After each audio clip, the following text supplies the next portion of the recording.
आदरणीय बंधुओं, माताओं व मेरी प्यारी बहनों, राधे राधे।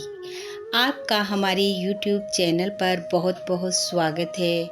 बंधुओं, आज हम इस वीडियो में मार्गशीर्ष यानी कि अघन माह की कृष्ण गणेश चतुर्थी व्रत कथा को सुनेंगे, जिसे सुनने सुनाने से संकटों का नाश होता है, रिद्धि सिद्धि की प्राप्ति होती है, समृद्धि में वृद्धि होती है, व मनुष्य अपने शत्रुओं पर विजय प्राप्त करता है।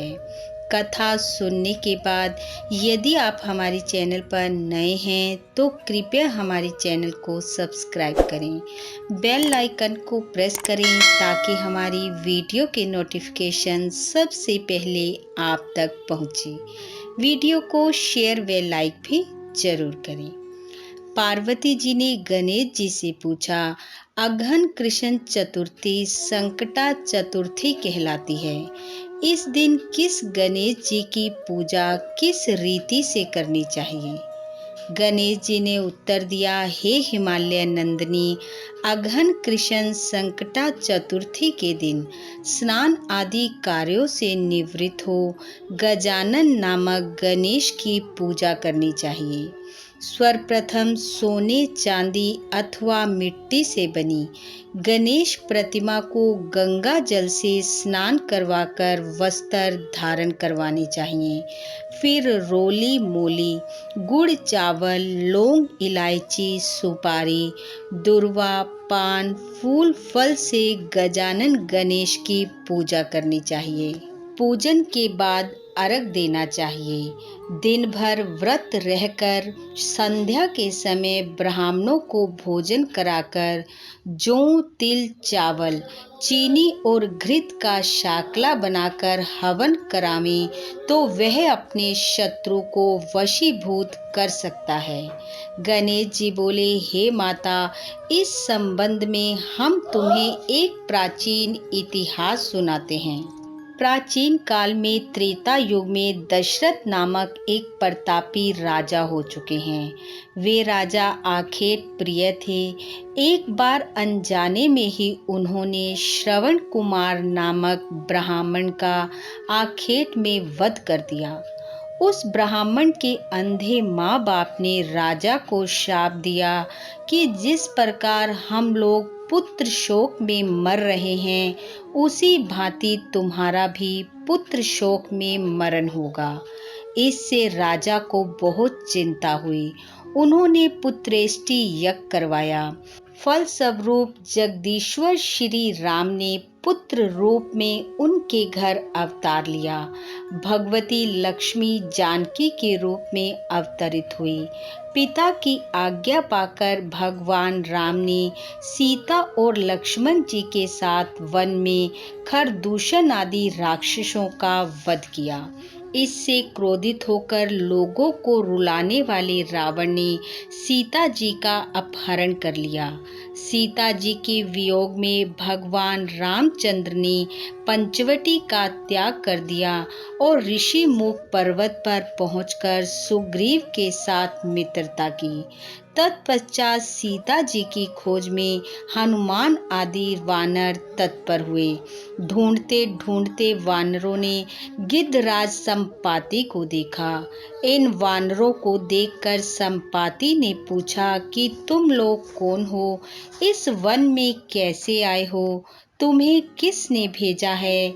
यहाँ पर तुम्हारा आना किस प्रकार हुआ है?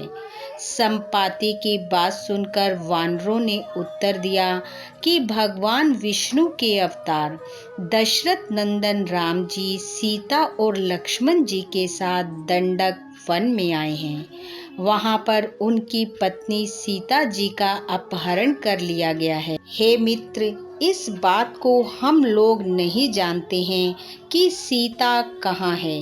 उनकी बात सुनकर संपाति ने कहा कि तुम सब रामचंद्र के सेवक होने के नाते हमारे मित्र हो। जानकी जी का जिसने हरण किया है और वह जिस स्थान पर है वह मुझे मालूम है। सीता जी के लिए मेरा छोटा भाई जटायु अपने प्राण गंवा चुका है। श्री रामचंद्र जी के चरण कमल का स्मरण कर हमारे भाई ने अपना शरीर त्यागा है। यहाँ से थोड़ी ही दूर पर समुद्र है और समुद्र के उस पार राक्षस नगरी है। वहाँ शीशम के पेड़ के नीचे सीता जी बैठी हैं। आप लोग देखिए, रावण द्वारा अपहृत सीता जी अभी भी मुझे दिखाई दे रही हैं।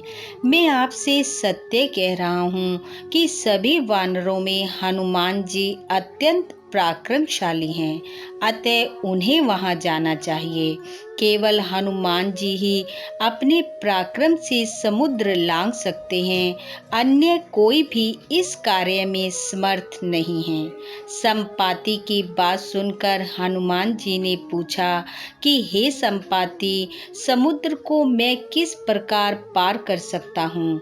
हमारे सब वानर उस पार जाने में असमर्थ हैं, तो मैं ही अकेला कैसे पार जा सकता हूँ? हनुमान जी की बात सुनकर संपाति ने उत्तर दिया कि हे मित्र, आप संकट नाशक गणेश चतुर्थी का व्रत कीजिए। उस व्रत के प्रभाव से आप समुद्र को क्षण मात्र में पार कर लेंगे। संपाति के आदेश से संकट चतुर्थी के उत्तम व्रत को हनुमान जी ने किया। हे देवी, इसके प्रभाव से क्षण भर में हनुमान जी समुद्र को लांघ गए। इस लोक में इसके समान सुखदायक दूसरा कोई व्रत नहीं है। भगवान श्री कृष्ण बोले, हे महाराज युधिष्ठिर, आप भी इस व्रत को कीजिए। इस व्रत के प्रभाव से आप क्षण भर में अपने शत्रुओं को जीतकर संपूर्ण राज्य के अधिकारी बनेंगे। भगवान कृष्ण का वचन सुनकर धर्मराज युधिष्ठिर ने गणेश चतुर्थी का व्रत किया। इस व्रत के प्रभाव से वे अपने शत्रुओं को जीतकर राज्य के अधिकारी बन गए। बोलो गणेश जी महाराज की जय। बंधुओं, संकटों का नाश करने वाले रिद्धि सिद्धि के दाता गणेश जी की कृपा आप व आपके परिवार पर सदैव बनी रहे। इन्हीं शुभकामनाओं के साथ आप सबका बहुत बहुत धन्यवाद। राधे राधे।